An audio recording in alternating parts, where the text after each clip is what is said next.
Donc, François, es-tu là? Oui, je suis là, merci. Je vais Parfait. Donc, partager François mon- Robichaud qui va parler de positionnement de l'industrie québécoise de bâtiments préfabriqués en Amérique du Nord. Et François, que plusieurs d'entre vous connaissent déjà, il est donc partenaire en intelligence de marché au sein de FEA, Forest Economics Advisors. Fait que, à toi, François. Merci, Sven. Confirme-moi qu'on m'entend et qu'on voit mon écran. On voit ton équipe.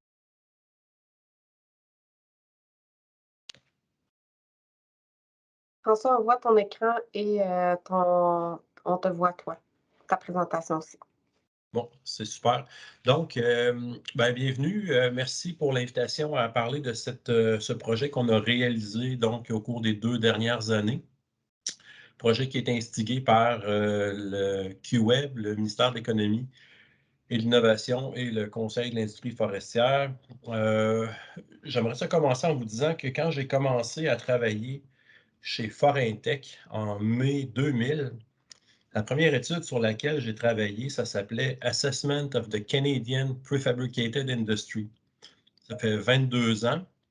Puis à l'époque, on pensait que la préfabrication, c'était l'avenir de la construction. Puis on avait fait une analyse de forces et faiblesses de l'industrie donc canadienne de la préfabrication, puis on avait été voir ce qui se faisait en Scandinavie, puis on regardait le potentiel de marché américain.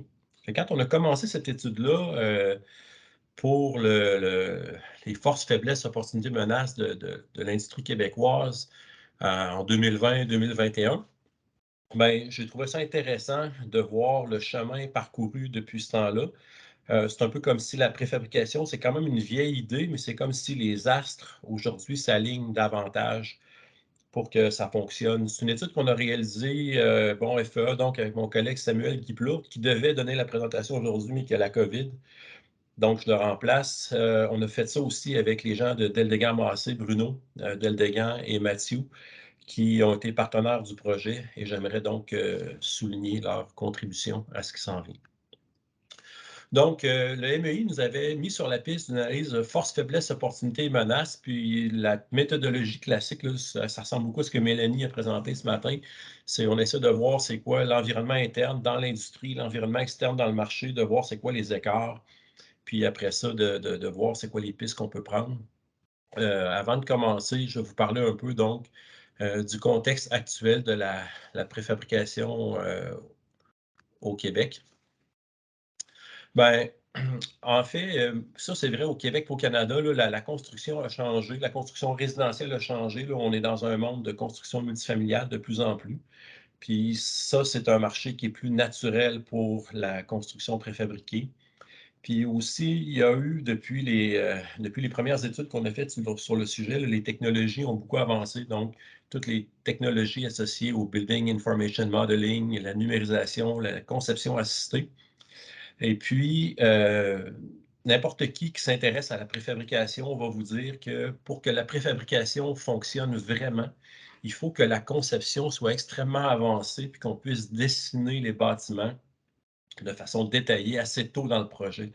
Dans les vrais projets de préfabrication qui fonctionnent, souvent les dessins d'atelier, qui sont vraiment les commandes pour la fabrication, apparaissent beaucoup plus tôt dans le projet que dans un projet traditionnel. Ça prend des outils, puis l'émergence des outils vient aider, si on veut, l'avènement de la préfabrication. Les codes et normes ont évolué. On peut aujourd'hui, au Québec, au Canada, en Amérique du Nord, construire des 5-6 étages en ossature légère en bois. On peut aller plus haut que ça dans la construction en bois massif. Le bois massif, j'en parle peu dans la présentation, mais quand on regarde le succès d'entreprises comme Nordic, comme Structurlam, comme Element 5, là, qui est en démarrage assez rapide en Ontario, euh, ces entreprises-là sont manifestement des exemples de préfabricateurs qui réussissent. Donc, on peut apprendre de ces gens-là. Puis, la préfabrication aussi, si je me reporte aux premières études qu'on faisait sur le préfab dans les premières années, la préfabrication était toujours en concurrence avec la main-d'œuvre. Tu pouvais toujours avoir de la main-d'œuvre dans les usines. la main-d'œuvre sur le chantier. Mais là, maintenant, puis les technologies d'automatisation étaient chères, ce qui fait que c'était difficile de justifier donc la robotisation, l'automatisation. Maintenant, la crise de la main-d'œuvre n'est pas là pour se dissiper et donc la quête d'automatisation dans les usines, qui était un peu utopique, je vous dirais, il y a 10 ou 15 ans, aujourd'hui devient plutôt un vent dans les voiles de la préfabrication. C'est ce qui explique que la préfabrication donc, connaît un fort regain d'intérêt. Éventuellement, ça va devenir plus démocratisé. Ce qui se passe en fait dans le cas classique de la préfabrication, c'est qu'on prend le travail de l'entrepreneur général au projet qui est de coordonner tous les corps de métier, tous les sous-traitants, puis on le transporte vers l'usine. Fait qu'il y a eu des études qui ont été faites là-dessus, puis qui estiment qu'on pourrait transférer de 30 à 50 de la valeur d'un chantier de construction vers les usines de préfabrication. On ne s'est pas penché sur ces chiffres-là en particulier, mais on comprend le principe, c'est-à-dire qu'il y a une opportunité pour les exportateurs de capturer davantage de valeur des projets dans les usines. Mais ce n'est pas si simple, là. Dans le fond, le mode de construction traditionnel est difficile à déplacer, là. Si on prend un promoteur classique qui engage un entrepreneur, qui lui engage des sous-traitants, l'électricien puis le plombier d'un projet traditionnel, si on le met dans un projet préfab, la première question qui va se poser, c'est OK, c'est quoi la partie qui va être faite par l'électricien dans l'usine? C'est quoi la partie qui me reste au chantier? C'est des détails qui peuvent paraître anodins, mais qui doivent être traités puis qu'on voit de plus en plus finalement traités par les promoteurs qui font de la préfabrication. C'est le cas de grands entrepreneurs qui s'investissent en préfabrication. Au Canada, il y a un participant à l'étude qui s'appelle Ellisdon, une firme canadienne donc, qui fait beaucoup de projets de construction à grande envergure, qui ont un département de modulaire, PCL, Pomerleau, plus près de chez nous. Donc, on voit que cette idée-là de créer des bâtiments de façon plus avancée dans la conceptualisation, mais de les fabriquer davantage en usine, intéresse pas juste les fabricants, mais aussi les entrepreneurs. Au Québec, c'est pas nouveau, là. La préfabrication, je dirais pas j'appellerais pas ça saveur du mois parce que ça serait pas correct, mais c'est certainement un concept qui génère énormément d'intérêt dans toutes les sphères. C'est vrai dans les ministères, c'est vrai dans les institutions d'enseignement, c'est vrai dans la recherche, c'est vrai dans le privé aussi. Donc, il y a vraiment un momentum. C'est comme si au Québec, présentement, la préfabrication suscite beaucoup d'intérêt. Je ne montre pas le graphique, là, mais on a un graphique qui montre l'investissement en capital qui n'arrête pas de croître là, dans le marché de la préfabrication. Il y a beaucoup d'investisseurs qui s'y intéressent. Puis malgré le grand potentiel que ça présente, on se rend compte que ce n'est pas facile pour autant. Il n'y a personne c'est-à-dire tout le monde a vu la faillite assez spectaculaire de Catera qui ont injecté, après avoir injecté 200 millions de capital dans une entreprise à la dérive. Donc, Catera, grosse usine de fabrication de bois massif, grosse usine de fabrication de modules qui a été rachetée par VBC, Volumetric Building Companies. Même chose, Skander a fermé ses portes aux États-Unis. Puis tout ça, c'est pas juste à cause de la COVID, là, on pourra en parler longuement, mais l'injection de capitaux massifs dans cette industrie-là n'a pas toujours été fructueuse puis heureuse. Fait qu'il faut se demander pourquoi on continuerait quand même de s'intéresser au secteur de la préfabrication. Mais on s'aperçoit que finalement, il y a plusieurs façons de développer des propositions de valeur dans ce marché-là. Dans le rapport qu'on a préparé, qui j'imagine doit être rendu public maintenant, on fait un survol des principales entreprises émergentes ou établies dans le domaine de la préfabrication. On les a regroupées selon différents types de modèles d'affaires. Je vais passer seulement brièvement là-dessus aujourd'hui, juste vous dire qu'il y a plus qu'une façon d'adopter des pratiques de préfabrication pour développer les marchés.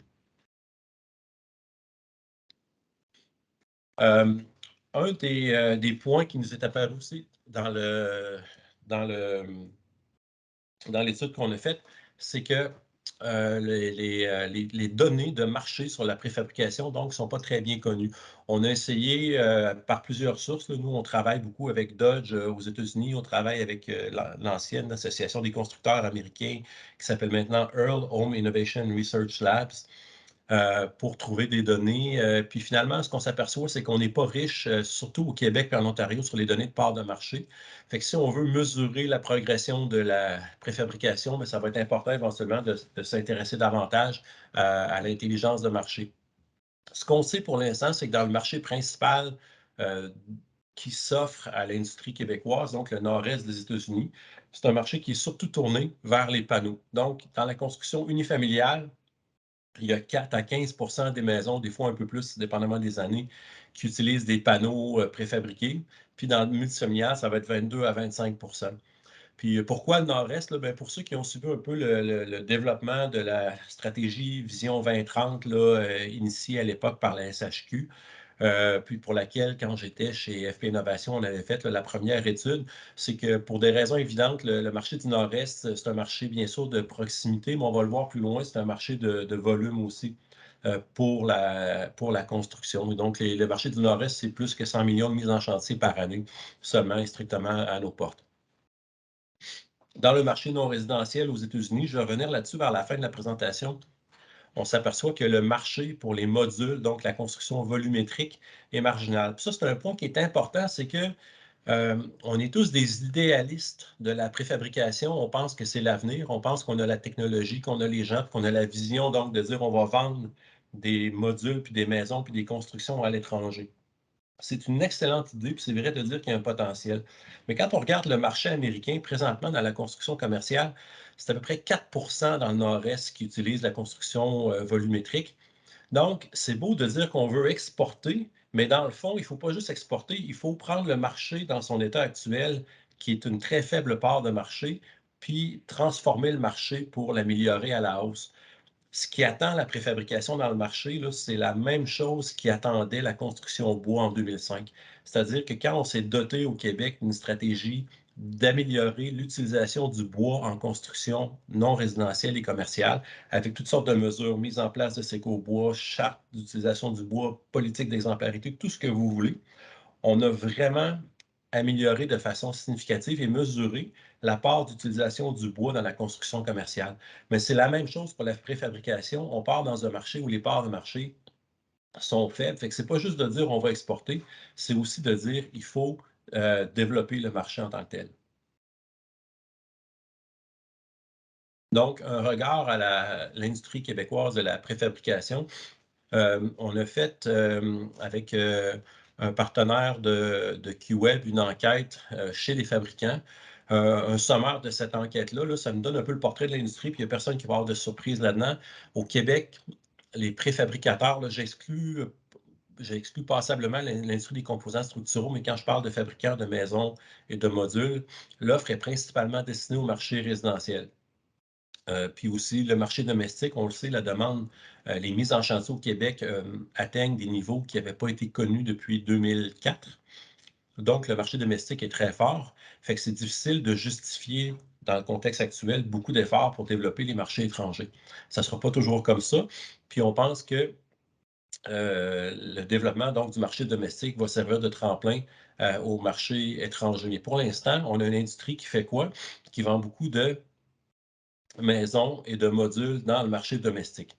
On exporte peu de modules, puis quand on demande à l'industrie c'est quoi ses défis à exporter, bien, comprendre les codes et normes sur les marchés où on va vouloir aller, la distance, la vigueur de la demande domestique, le manque de main-d'œuvre, puis de façon plus prosaïque ou même élémentaire, là, bien, si tu veux vendre des maisons dans le Nord-Est, bien, à qui je m'adresse, c'est qui les promoteurs, c'est quoi leurs besoins. Donc, tout le côté, je vous dirais, très pratique du marketing. Là, on ne parle pas d'une étude de marché, on parle tout simplement de développer un réseau de vente terre à terre dans le marché. On a une section dans le rapport qui est assez exhaustive sur le marché américain avec un focus là, dans le nord-est.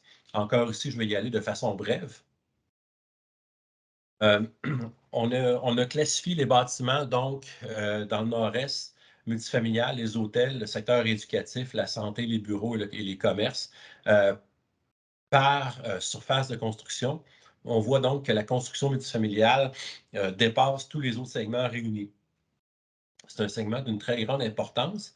Puis ensuite de ça, donc, c'est suivi par la construction d'écoles.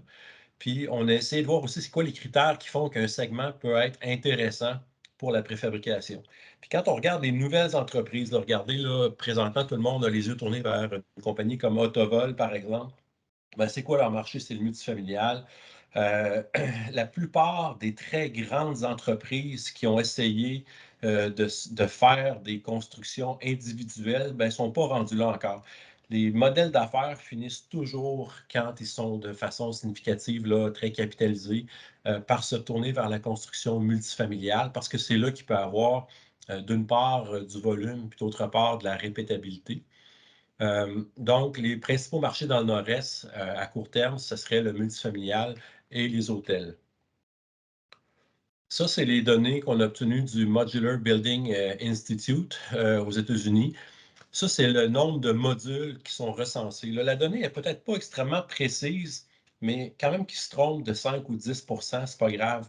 Ce qui est intéressant, c'est de voir le nombre de modules qui ont été livrés aux États-Unis en 2019.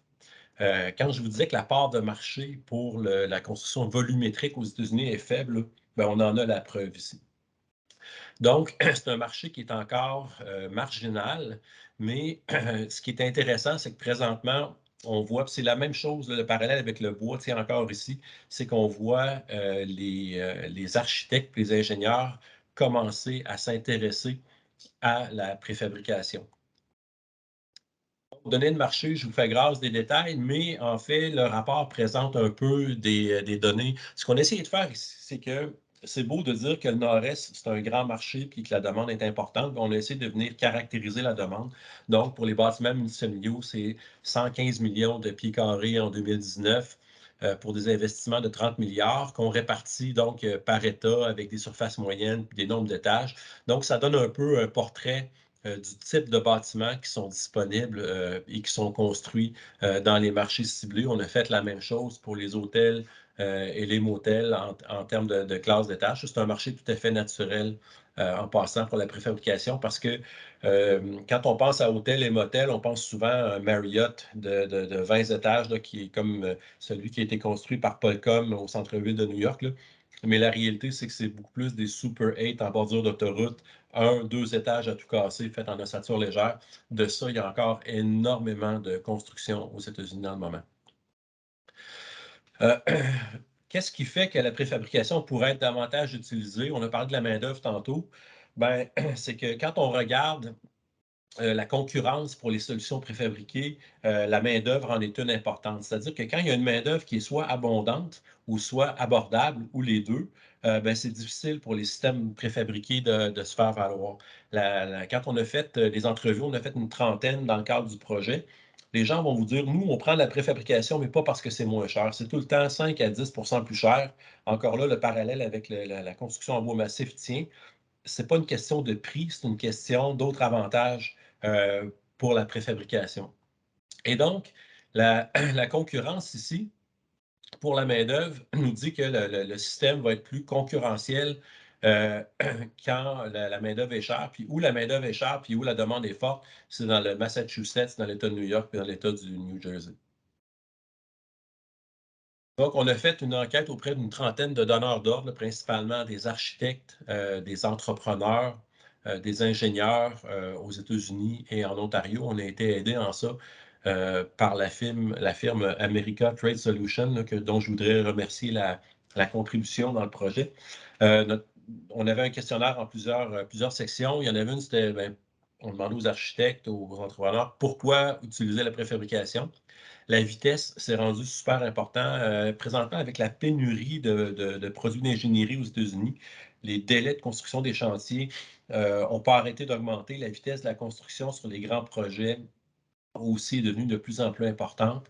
La pénurie de main-d'œuvre, la sécurité, Puis, c'est pas quantifié, puis je ne sais pas jusqu'où on peut aller pour ça, mais ce serait probablement intéressant de connaître davantage sur la performance environnementale des systèmes, mais des répondants nous ont dit qu'ils préféraient la préfabrication pour sa performance environnementale. Sur quelle base on choisit un fournisseur? Bien sûr, le prix, mais de moins en moins, surtout la capacité, son expérience. Donc, la première chose qu'on demande, c'est en as-tu déjà fait, puis est-ce que tu vas être capable de livrer en temps, en budget? Puis on demandait aussi aux répondants comment ils perçoivent les fournisseurs québécois. Il y a quand même un certain nombre de fournisseurs qui avaient déjà fait affaire avec des fournisseurs québécois. Et puis, les Québécois sont reconnus pour être de bons collaborateurs, pour vouloir innover et pour être capables de s'adapter au projet. J'arrive donc à la section où on a développé des stratégies qu'on propose donc à l'industrie, mais aussi à ses promoteurs. Avant ça, je vais vous présenter les écarts à combler. Donc, c'est un peu un condensé de l'analyse force-faiblesse. Le tableau complet de force, faiblesse, opportunité, menace se trouve dans le rapport. Ce matin, on avait peu de temps, fait que j'ai décidé de me concentrer sur l'analyse des écarts. Je vous les présente.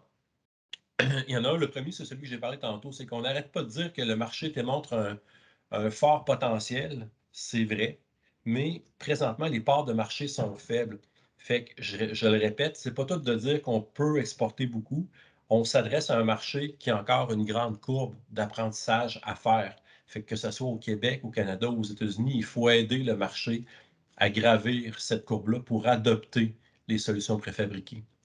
L'échelle de l'opportunité des capacités, je vous ai montré les statistiques de marché sur les hôtels, les motels, les constructions multifamiliales dans le nord-est. Bien, ces projets-là sont de grande envergure. Fait que là, on regarde la taille de ces projets-là, puis on regarde la taille de l'industrie. Puis QWeb, présentement, à travers ses initiatives de GoKit, puis à travers divers projets, a des initiatives pour rapprocher les fabricants entre eux et ou développer pour les fabricants des solutions standards et uniformisées entre eux pour être capable de répondre à des grands projets. Mais quand on regarde l'état actuel de l'offre versus la demande, c'est sûr que quand je disais comment on choisit un fournisseur, bien, la capacité à livrer le nombre de modules sur des grands projets est présentement un écart à combler. Même chose pour faire une soumission, c'est-à-dire qu'un fabricant québécois qui irait soumissionner sur un projet à 1000 modules aux États-Unis sans être certain de l'avoir, bien, ça peut prendre quelques mois pour développer la soumission, ça peut prendre quelques dizaines de milliers de dollars pour se faire. Fait que c'est des barrières donc d'échelle qu'on n'a pas le choix d'affronter. Donc, un autre écart à combler, c'est la proposition de valeur, c'est-à-dire que présentement, l'industrie est très concentrée. C'est pas vrai, il y a des compagnies qui font du commercial, qui font des projets nordiques, qui font des écoles. Donc, c'est pas un one size fits all, là, mais de façon générale, l'industrie produit des bâtiments unifamiliaux, mais les opportunités qu'on contemple dans le nord-est sont dans des grands projets multifamiliaux non résidentiels. Donc, il y a le mot anglais qui me vient, un shift. En tout cas, il y a un virage à prendre pour ça. Présentement, on exporte d'abord et avant tout des composants structuraux. Il n'y a rien de mal à ça. C'est une industrie qui est florissante. Le marché pour les composants structuraux, présentement, il est limité, non pas du côté de la demande, mais il est limité du côté de l'offre. Donc, les usines sont pleines à craquer. C'est dur de trouver du 2 par 3, tout ce que vous voulez.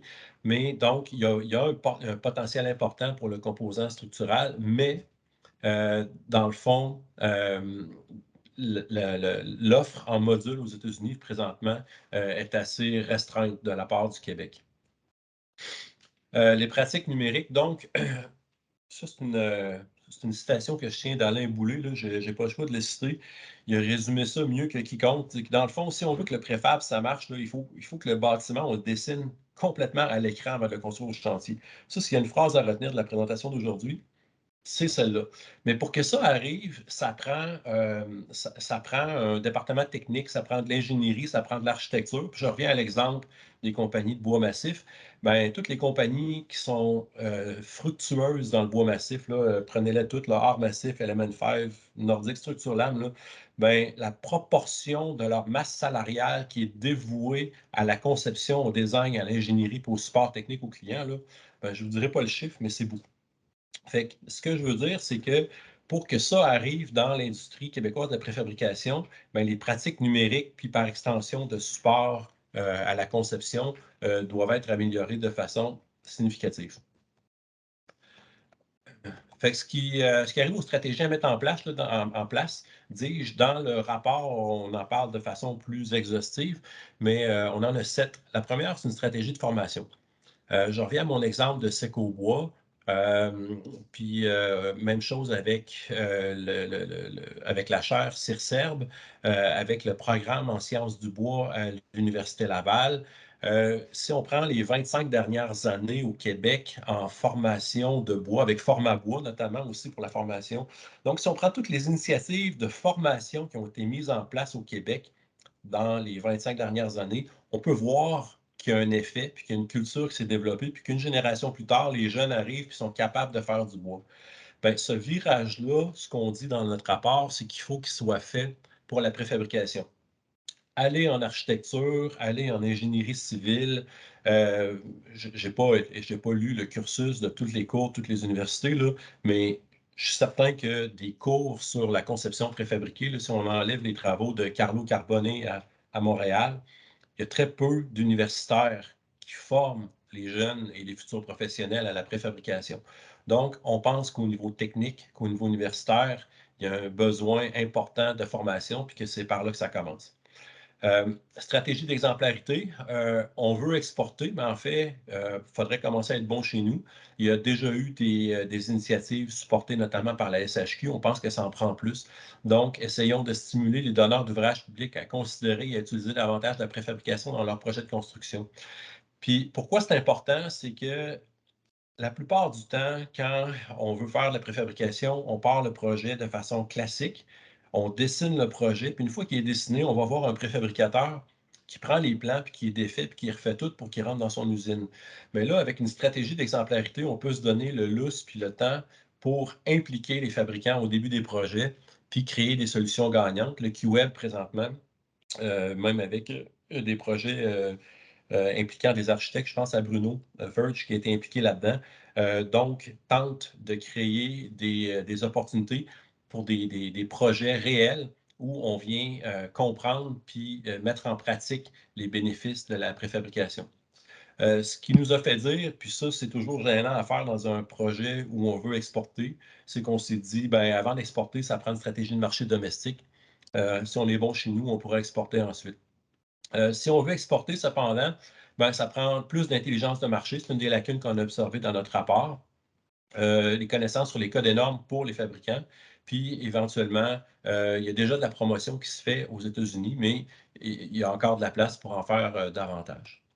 Les autres stratégies de présence, donc, s'investir davantage dans le marché américain. Ça marche aux États-Unis quand on est sur place, quand on est présent. Là, les gens qui réussissent là-bas ont un pied dans le marché 365 jours par année. Stratégie de numérisation, j'en ai parlé suffisamment tantôt. Puis la stratégie de capacité, c'est donc d'essayer de pallier au fait que nos fabricants, même s'ils sont de petite taille, peuvent peut-être éventuellement s'adresser à des marchés de plus grande taille. Fait que ça résume pas mal ce que j'avais à vous dire. J'ai essayé de faire ça vite pour une étude qui était assez longue. Je suis disponible pour les questions, ça c'est sûr. Puis ensuite, si jamais vous voulez par la suite me contacter pour ça, je serai disponible également. Parfait. Merci beaucoup, François. Donc, on arrive pile, mais on va prendre le temps pour quelques questions. On va voir dans les... on a ici Cassandra Lafont. Je ne sais pas si tu veux prendre, Cassandra, si tu veux prendre le mic et poser ta question.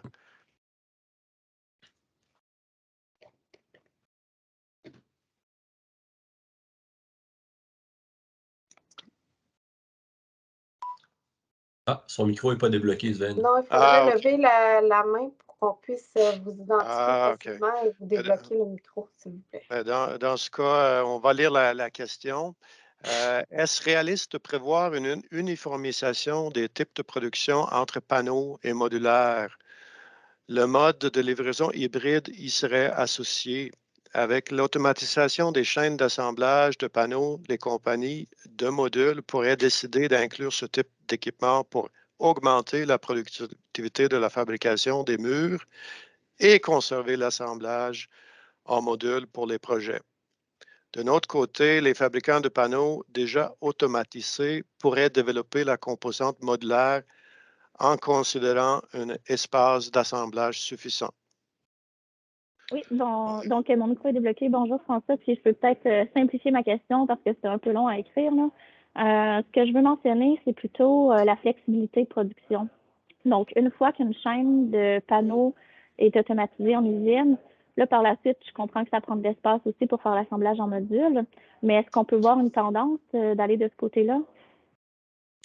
Moi, j'ai presque envie de te dire, Cassandra, que ta question, qu'on comprend la réponse, là, je pense, je pense que oui, mais j'ai l'impression que je te répondrai en regardant d'un point de vue marché, le promoteur, lui, qui achète, ou le client qui achète la bâtisse, lui, que ce soit module ou panneau, c'est pas une fin en soi, c'est un moyen. Je ne sais pas si je réponds à ta question, mais oui, il y a peut-être, je comprends peut-être pas bien, là, mais je pense que oui, il y a moyen d'optimiser. Autrement dit, ce que je comprends, ce que tu veux dire, c'est que le fabricant de modulaire pourrait devenir un acheteur de panneaux, c'est un peu ça? Ou en fait un producteur même. Parce que là, ce qu'on se rend compte, c'est qu'effectivement, les fabricants modulaires sont manuels en plus grande partie que les fabricants de panneaux. Mais par contre, s'ils installent une ligne de production automatisée de panneaux, par la suite, reste à faire l'assemblage des composantes pour faire leur produit de base, là, qui était le module. On peut voir avec les POD, qui sont les mini-modules, qui incluent des services. Donc, faire des structures qui sont hybrides, mais une production en plus qui comprend autant la vente de panneaux seuls pour servir un marché qui serait en panneaux qu'on voit qui est quand même la plus grande part de marché actuellement, puis se transformer aussi vers le modulaire qui est une tendance à venir. Oui, il y a déjà des entreprises là, qui opèrent sur les deux fronts, là. Donc panneaux et ou modules de temps à autre, là. Mais oui, c'est pas exclu. Merci. OK. Alain Boulet, tu as une question? Oui, merci Sven. Merci François pour ta présentation. On se connaît bien, puis c'est très complet comme présentation. Là. Ça te fait un très, très bon survol. Cassandra, pour compléter peut-être la réponse à François, oui, il y a effectivement certains fabricants qui fabriquent les deux, là, qui fabriquent du modulaire et qui fabriquent des composants structuraux, le mur en panneau, ferme de toit, poutrelle de plancher. Mais c'est plus facile pour un fabricant modulaire qui fait tout de peut-être automatiser ou semi-automatiser sa production de murs parce qu'il fait ses propres murs chez lui déjà dans son usine. Mais l'inverse, c'est beaucoup plus difficile. Pour un fabricant qui fait juste des composants, commencer à faire du modulaire avec toutes les fenêtres, l'électricité, la plomberie, le gyps, les couvre-planchers, les armoires de cuisine, etc., c'est un monde complètement différent, là. C'est beaucoup plus difficile de passer cette étape-là. Mais l'inverse est plus facile. Ça, c'est pour la réponse à Cassandra, si ça te convient, Cassandra, comme réponse. Par rapport à ta présentation, François, tu l'as très bien expliqué. Il y a un gros potentiel aux États-Unis, mais il faut aller le chercher. Il y a beaucoup d'éducation à faire aux architectes américains, aux entrepreneurs américains, aux développeurs américains. Puis ça, c'est un mandat que QWeb a avec notre bureau qu'on a aux États-Unis. On couvre assez bien ce mandat-là. On rejoint environ 1000 architectes par année. On développe des logiciels que les architectes vont pouvoir utiliser pour concevoir leurs bâtiments en utilisant des composants et des modules volumétriques du Québec. On développe aussi un calculateur carbone. Donc, on est conscient, François, de ce que tu as dit dans ton rapport, puis QWeb, on est déjà à l'œuvre pour aider les producteurs du Québec à rentrer sur le marché américain avec différents outils qu'on développe pour eux.